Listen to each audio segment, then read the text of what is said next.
dan lemparkanlah tongkatmu. Maka ketika tongkat itu menjadi ular dan Musa melihatnya bergerak-gerak seperti seekor ular yang gesit, larilah dia berbalik ke belakang tanpa menoleh. Wahai Musa, jangan takut. Sesungguhnya di hadapanku, para rasul tidak perlu takut.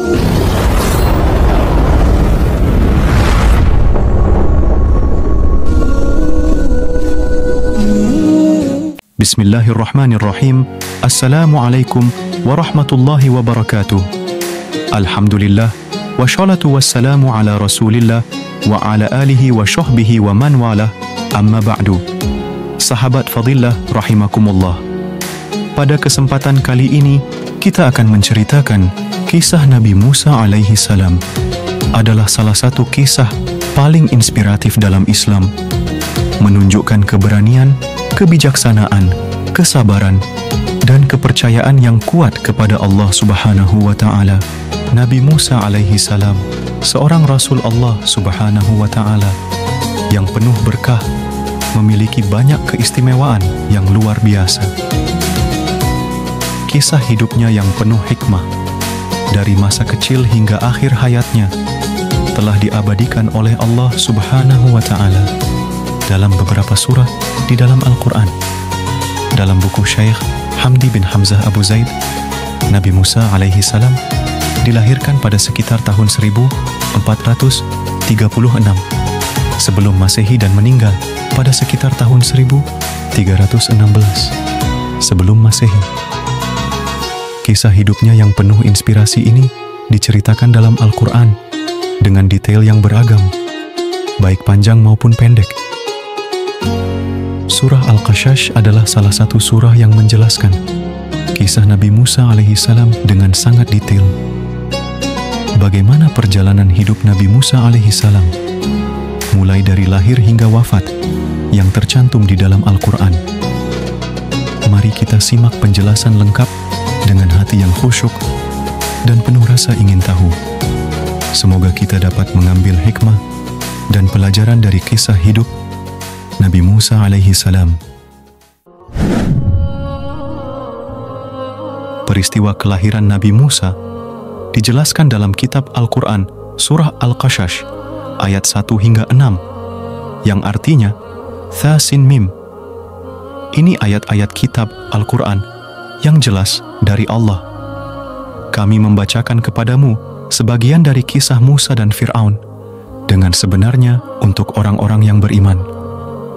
Sungguh Fir'aun telah berbuat sewenang-wenang di bumi dan menjadikan penduduknya berpecah belah. Dia menindas segolongan dari mereka, Bani Israel. Dia menyembelih anak laki-laki mereka dan membiarkan hidup anak perempuan mereka. Sungguh, dia, Fir'aun, termasuk orang yang berbuat kerusakan. Dan kami hendak memberi karunia kepada orang-orang yang tertindas di bumi, Mesir, itu, dan hendak menjadikan mereka pemimpin, dan menjadikan mereka orang-orang yang mewarisi bumi, dan kami teguhkan kedudukan mereka di bumi, dan kami perlihatkan kepada Fir'aun dan Haman bersama bala tentaranya apa yang selalu mereka takutkan dari mereka.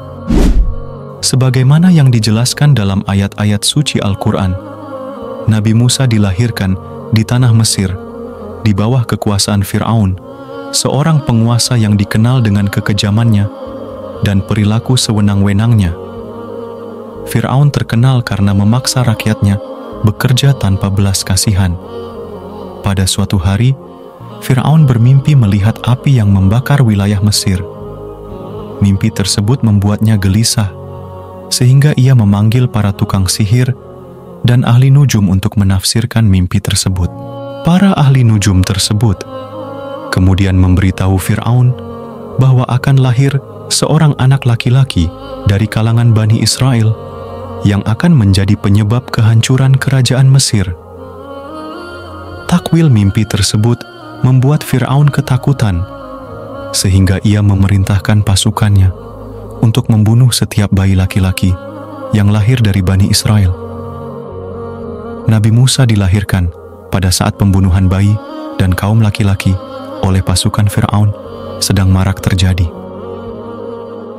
ibu Nabi Musa, seorang wanita bernama Yukaibid, melahirkan beliau di tengah-tengah situasi yang sangat sulit dan penuh tekanan tersebut. Dalam keadaan penuh kecemasan, Yukaibid, ibu dari Nabi Musa, diberi ilham oleh Allah untuk meletakkan bayi Musa dalam sebuah peti dan menghanyutkannya di sungai saat pasukan Fir'aun mendekat. Dengan izin Allah, peti yang berisi Musa ditemukan oleh Asiyah binti Muzahim, istri Fir'aun. Setelah mendapatkan persetujuan dari Fir'aun, Asiyah memutuskan untuk merawat bayi Musa dan mengangkatnya sebagai anaknya. Meski Fir'aun dikenal sebagai raja yang kejam, namun ia sangat mencintai dan menyayangi istrinya, sehingga ia selalu menuruti keinginan istrinya. Saat merawat Musa, Asiyah mencari seorang wanita yang bisa menyusui bayi itu. Dengan kehendak Allah, ibu kandung Musa terpilih untuk menyusuinya. Sebab, tidak ada susu wanita lain yang mau diminum oleh Musa, kecuali susu dari ibu kandungnya sendiri. Inilah cara Allah menyatukan kembali Musa dengan ibunya. Kisah ini dijelaskan dalam surah Al-Qasas, ayat 13. Allah Subhanahu wa Ta'ala berfirman yang artinya, "Maka kami kembalikan Musa kepada ibunya, supaya senang hatinya dan tidak berduka cita, dan supaya ia mengetahui bahwa janji Allah itu adalah benar, tetapi kebanyakan manusia tidak mengetahuinya." Ketika Nabi Musa memasuki masa dewasa, Allah memberikan petunjuk kepadanya bahwa ia bukanlah anak kandung Raja Fir'aun. Selain itu, Allah juga memberikan mukjizat berupa ilmu pengetahuan dan pangkat kenabian kepada Nabi Musa, serta menganugerahkan kitab Taurat kepadanya sebagai pedoman untuk menaklukkan Fir'aun.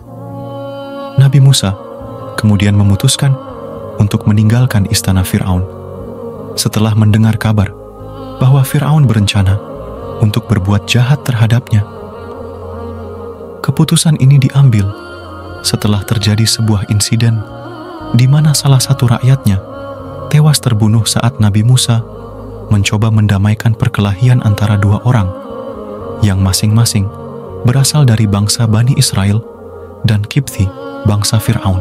Peristiwa pelarian Nabi Musa ini diabadikan dalam surah Al-Qasas ayat 21 yang artinya, "Maka keluarlah dia, Musa, dari kota itu dengan rasa takut, waspada, kalau ada yang menyusul atau menangkapnya.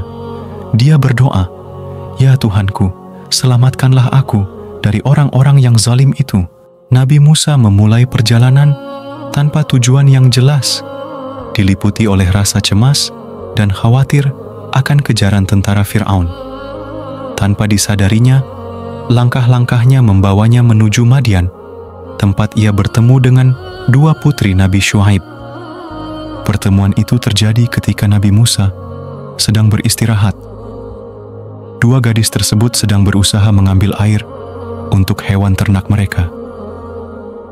Melihat hal tersebut, Nabi Musa memutuskan untuk membantu mereka. Setelah itu, mereka mengundang Nabi Musa untuk berkunjung ke rumah mereka. Setelah sampai di rumah mereka, Nabi Musa baru mengetahui bahwa dua gadis tersebut adalah putri Nabi Syuaib. Setelah diterima dengan penuh hormat dan kehangatan, Nabi Musa menceritakan apa yang telah terjadi padanya.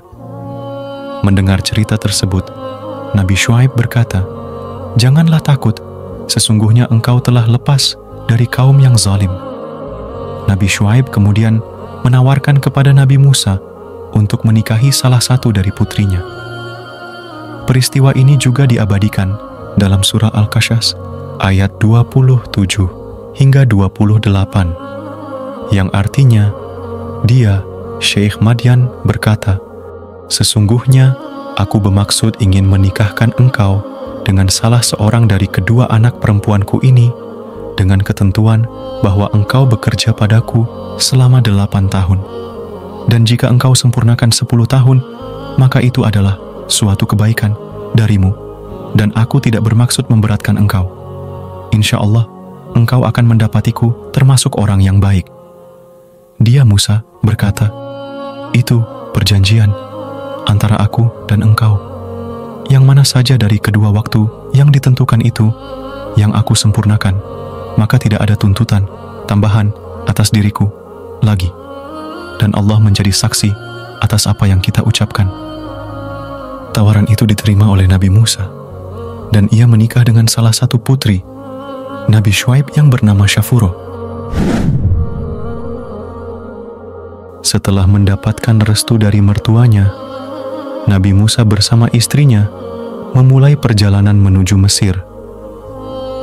Dalam perjalanan tersebut, Nabi Musa menerima wahyu dari Allah Subhanahu wa Ta'ala, sebuah peristiwa yang juga diabadikan dalam surah Al-Qasas ayat 29 hingga 32, yang artinya, maka ketika Musa telah menyelesaikan waktu yang ditentukan itu dan dia berangkat dengan keluarganya, dia melihat api di lereng gunung.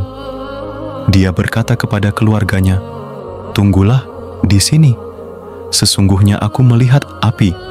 Mudah-mudahan aku dapat membawa suatu berita kepadamu dari tempat api itu, atau membawa sepercik api, agar kamu dapat menghangatkan badan." Maka ketika dia, Musa, sampai ke tempat api itu, dia diseru dari arah pinggir sebelah kanan lembah, dari sebatang pohon, di sebidang tanah yang diberkahi, "Wahai Musa, sungguh aku adalah Allah, Tuhan seluruh alam, dan lemparkanlah tongkatmu." Maka ketika dia, Musa, melihatnya bergerak-gerak, seakan-akan seekor ular yang gesit, dia lari berbalik ke belakang tanpa menoleh. Allah berfirman, "Wahai Musa, kemarilah dan jangan takut. Sesungguhnya engkau termasuk orang-orang yang aman. Masukkanlah tanganmu ke leher bajumu.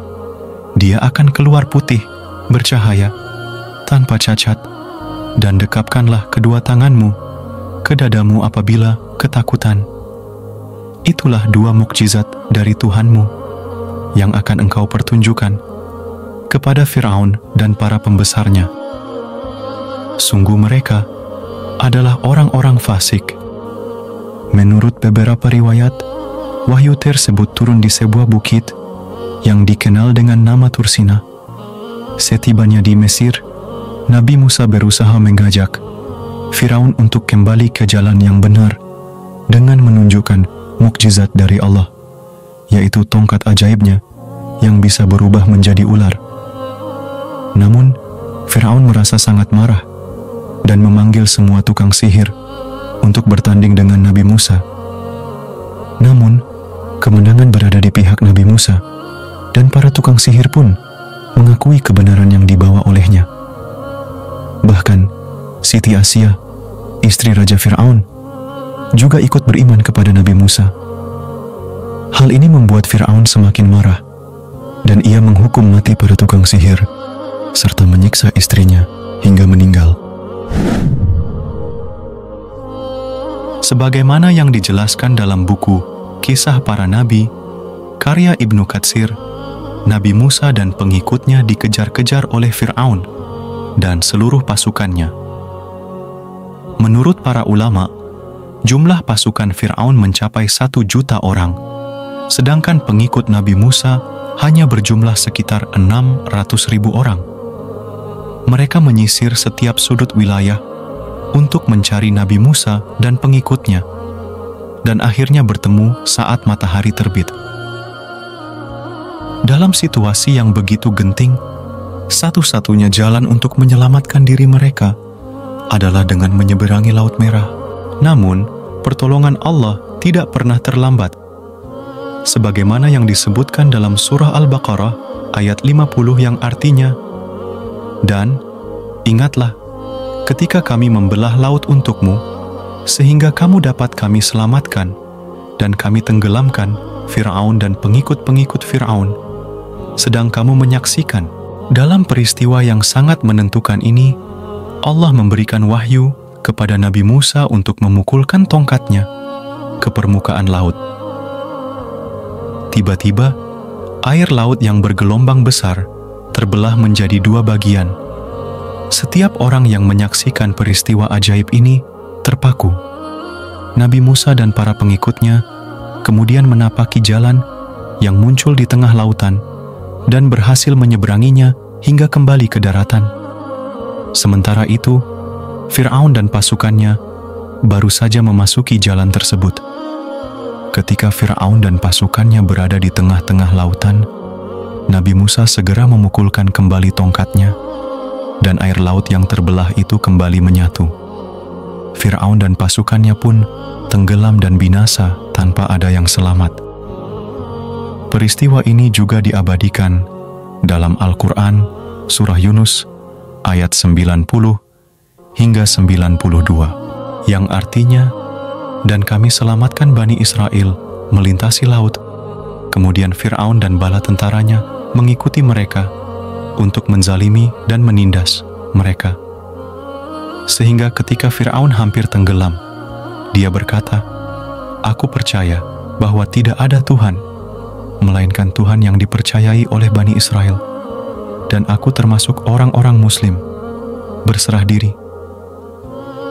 Mengapa baru sekarang kamu beriman?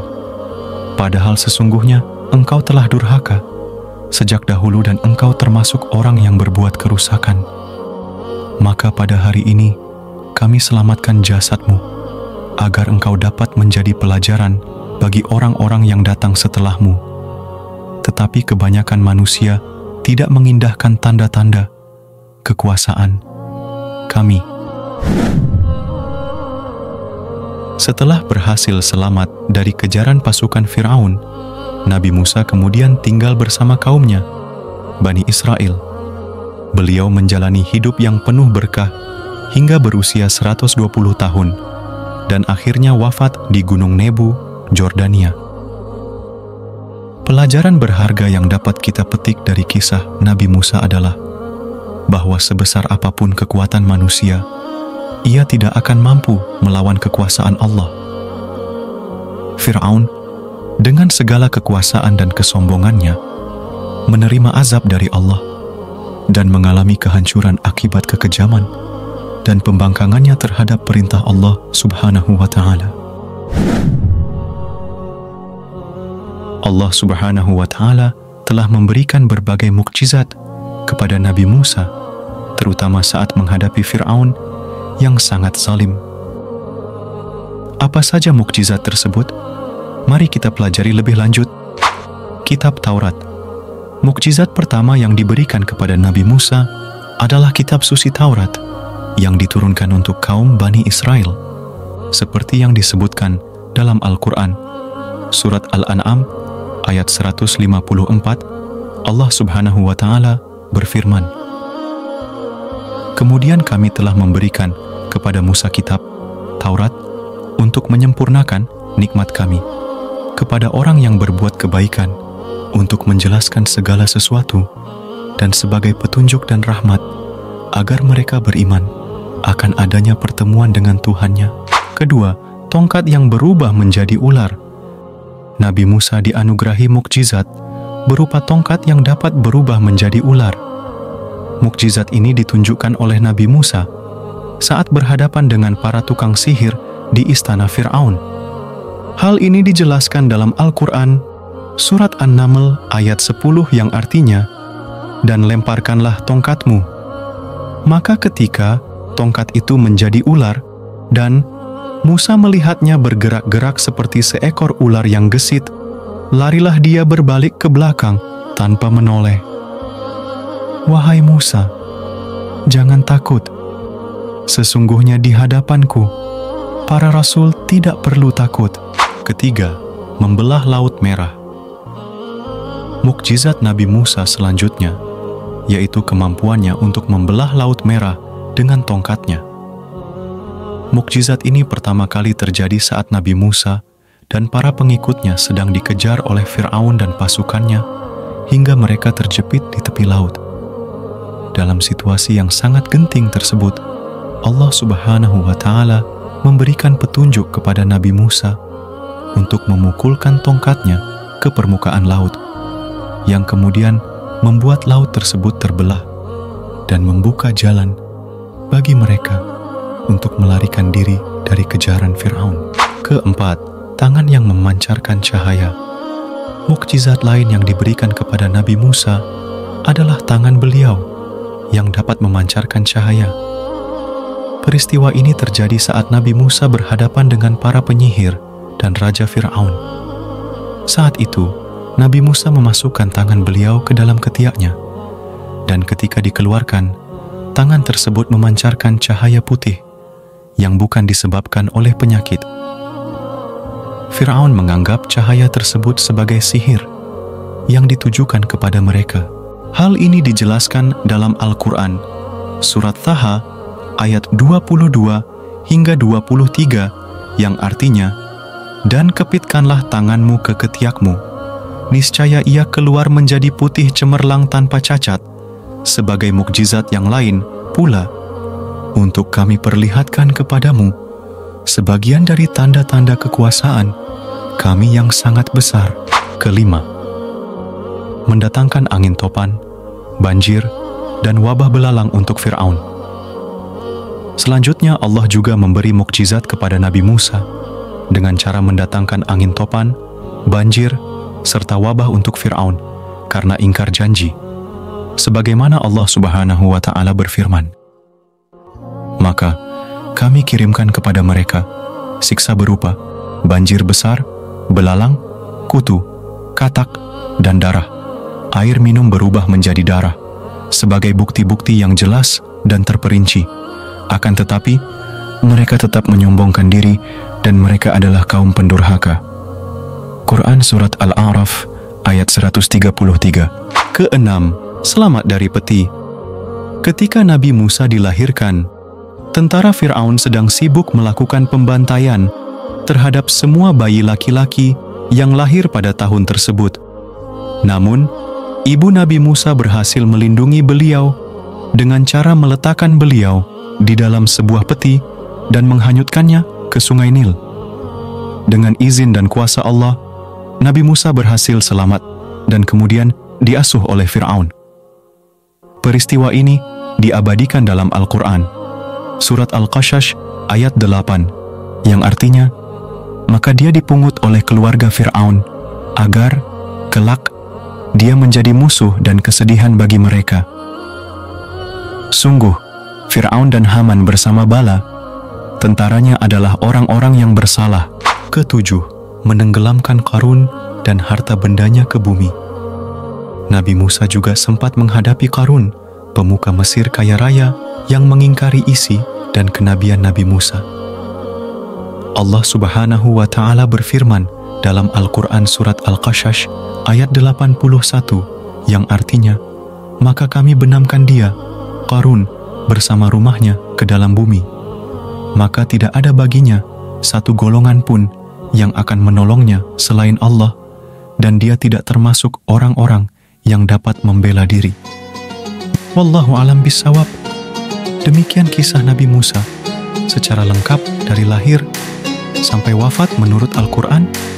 Semoga apa yang disampaikan tadi dapat memberi manfaat dan kebaikan bagi kita semua. Tentunya kesempurnaan hanya milik Allah semata. Karena itu saya memohon maaf atas ucapan dan tindakan yang tidak mengenakan bagi para penonton. Wallahul muwafiq ila aqwamit thariq. Semoga Allah menuntun kita menuju jalan yang paling lurus, yakni Islam. Akhirul kalam. Wassalamualaikum warahmatullahi wabarakatuh.